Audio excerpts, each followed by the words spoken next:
మన తెలుగు సమాజంలో పెళ్లి తర్వాత పెయిన్ఫుల్ సెక్స్ గురించి మాట్లాడడానికి భాషే లేదు. అమ్మతో చెప్పలేరు, ఫ్రెండ్ కి చెప్పలేరు, భర్తకి చెప్పలేరు, డాక్టర్ దగ్గర చెప్పడానికి సిగ్గు. అందుకే చాలా మంది సంవత్సరాల తరబడి భరిస్తున్నారు. అందుకే ఒంటరిగా మౌనంగా నొప్పిలో ఉంటున్నారు. పెయిన్ఫుల్ సెక్స్ ఎప్పుడూ నార్మల్ కాదు. మొదట్లో అందరికీ ఉంటుందని చెప్పారా? అది సగం నిజం మాత్రమే. కొంచెం అన్కంఫర్టబుల్ ఫీల్ అవ్వచ్చు, కానీ సివియర్ పెయిన్ మీరు భరించకూడదు. భరించాల్సిన అవసరం లేదు. భరించడం మీ డ్యూటీ కూడా కాదు. దీనికి చాలా రీజన్స్ ఉన్నాయి, అన్ని కూడా ట్రీటబుల్.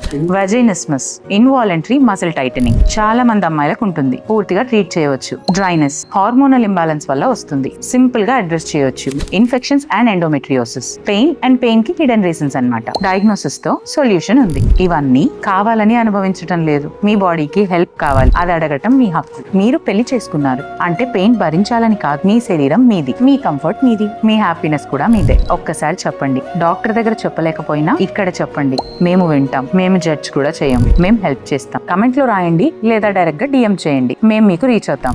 ఈ రీల్ ద్వారా అయినా మీ పార్ట్నర్ కి ఈ విషయం తెలిసేలా చేయండి. ఇప్పుడే షేర్ చేయండి.